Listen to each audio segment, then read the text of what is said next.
Assalamualaikum warahmatullahi wabarakatuh. Marhaban teman-teman. Kali ini saya akan membacakan sebuah kisah yang sangat inspiratif.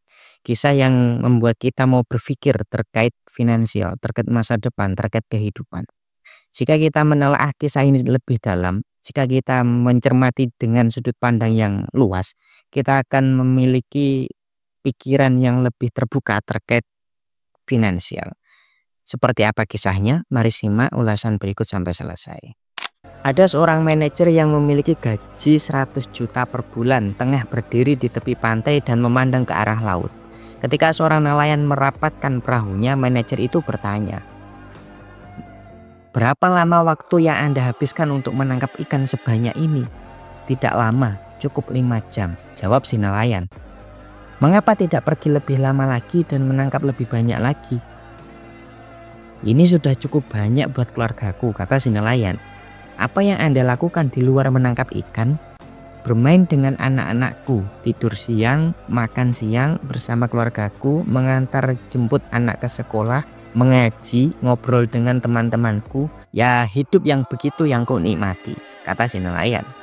"Aku punya ide untuk membantumu," ujar si manajer yang mempunyai gaji 100 juta itu. "Aku lulusan master dari Amerika. Saranku, habiskan waktumu lebih banyak untuk menangkap ikan, beli perahu yang lebih besar, dapat lebih banyak uang, beli lagi beberapa perahu. Jangan jual ikan ke perantara, jual langsung ke pengelolaan sampai Anda memiliki pabrik sendiri.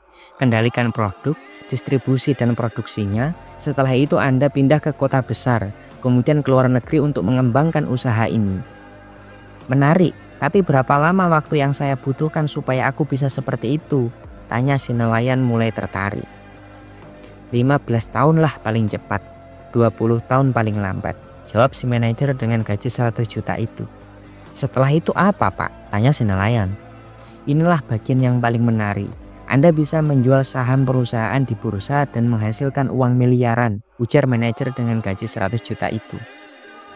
"Wah, miliaran ya? Lalu apa setelah itu, Pak?" "Lalu Anda bisa istirahat dan pulang ke rumah, pindah ke desa kecil di tepi laut, memancing, bermain dengan anak-anak, tidur siang, makan bersama istri, mengantar anak ke sekolah, bermain gitar, serta ngobrol dengan teman-teman dekat Anda." "Oh, kalau tujuan akhirnya hanya seperti itu, sekarang saya sudah mendapatkan apa yang saya inginkan, Pak.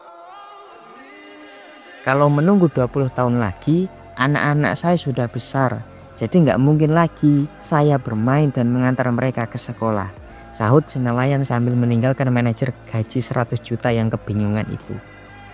Moral of story, jangan lewatkan golden moment bersama keluargamu, karena hal indah ini tidak akan terulang 2 kali dalam kehidupanmu. Syukurilah semua hal-hal yang kau miliki bersama keluargamu saat ini. Ada yang menarik dari cerita ini di media sosial. Sampai saat ini video dibuat, kisah ini sudah ratusan ribu kali dibaca oleh orang-orang.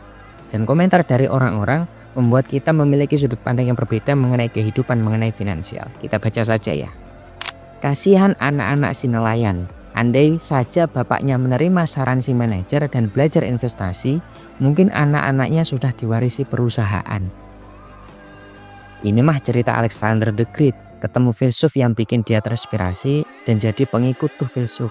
Akhirnya sebelum menguasai dunia, Alexander gak panjang umur dan dia titip pesan, "Kalau saya meninggal petinya jangan dirapatkan. Keluarkan satu tangan," yang maknanya kalau udah gak panjang umur gak ada yang dibawa. Tujuan sebenarnya menghasilkan uang yang banyak bukan untuk kita, melainkan masa depan cerah buat anak dan cucu kita kalau bisa. Manajer jadi inspirasi di dunia bisnis bagi kita. Dan si pemancing juga menjadi kesan moral yang jarang pebisnis miliki. Terkadang kita perlu mengorbankan golden moment demi mencapai finansial yang lebih baik, demi kesejahteraan keluarga dan pendidikan anak ke depannya. Bener gak sih? Masa depan biarlah masa depan, jangan memaksa merubah kodratnya.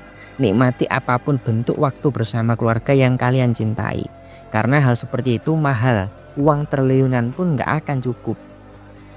Gak salah, cuman ini trik orang kaya dalam bermain kata-kata, ilusi agar tidak banyak saingannya. Karena mengingat di zaman sekarang sudah banyak orang yang pintar berbisnis dan punya potensi untuk kaya yang tentunya tercipta saingan antar pebisnis. Maka dari itulah mereka menjual ketakutan, melainkan melalui kisah fiksi agar orang berpikir harta itu tidak begitu penting, melainkan family. Oke, sepakat, lebih banyak waktu bersama keluarga lebih indah. Tapi dunia sekarang semuanya serba butuh uang. Kalau begitu hidupnya begitu-begitu saja. Anak saya nanti besar-besar mau sekolah dapat dari mana biayanya kalau nggak punya uang? Kalau sudah cukup nggak perlu mewah, nelayan itu benar. Waktu untuk bersama anak-anak di masa kecilnya tidak akan terulang. Ya, hidup itu sederhana tapi juga nggak boleh miskin. Dalam kehidupan kita tidak dapat mencapai semua sekaligus, harus bertahap. Dan seterusnya dan seterusnya. Jika kita menelaah lebih dalam komentar orang-orang terkait kisah ini, ada dua sudut pandang mengenai finansial.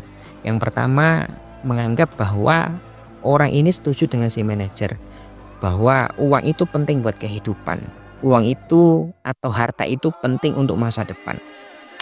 Sudut pandang yang kedua adalah berkumpul dengan keluarga, dengan kehidupan yang sederhana, dengan kehidupan yang cukup untuk hidupnya saja, itu lebih penting daripada mencari masa depan yang banyak kemudian meninggalkan waktu bersama keluarganya.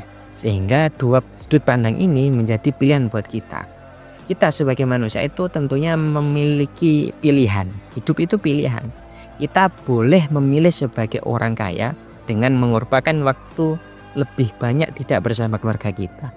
Atau boleh kita memilih hidup lebih sederhana dengan hanya hidup di lingkungan keluarga saja, tapi memiliki lebih banyak waktu bersama keluarga. Dua-duanya itu yang benar yang mana? Dua-duanya sama-sama benar. Kita berhak memilih, kita berhak menentukan kehidupan kita itu mau dibawa kemana. Ada orang yang menganggap bertemu dengan keluarga, bercengkrama dengan keluarga itu lebih baik daripada mensejahterakan mereka dengan uang yang banyak, dengan harta yang banyak, tapi kehilangan waktu bersama mereka. Namun ada juga yang memilih atau yang berpikir bahwasanya memberi fasilitas yang banyak, yang mewah, yang cukup, yang capable untuk keluarga itu lebih penting. Pendidikan misalnya, akses ke pekerjaan misalnya, atau apalah dan seterusnya yang itu bisa diraih dengan harta, itu mereka merasa lebih penting daripada hidup bersama mereka tapi sederhana tapi sengsara. Bahkan dua pilihan hidup ini sama-sama benar, tinggal kita mau memilih yang bagaimana. Jangan sampai kita menjudge bahwasanya orang yang hidup di desa tidak mau keluar dari daerahnya, tidak mau bekerja lebih giat lagi, itu salah karena membuat keluarganya lebih sengsara. Padahal jika melihat itu lebih dalam lagi, mereka bisa rukun, mereka merasa cukup, mereka merasa bahagia dengan lengkapnya keluarga di rumah. Atau ada yang merasa kita menganggap orang yang bekerja jauh di luar sana tapi berusaha dengan giat untuk memperbaiki ekonomi keluarganya, wah itu terlalu keduniawian, mencari banyak harta. Mereka merelakan tidak tinggal bersama keluarganya tapi hanya mencari harta sebanyak-banyaknya. Kita tidak boleh menjudge salah hal itu karena itu pilihan mereka.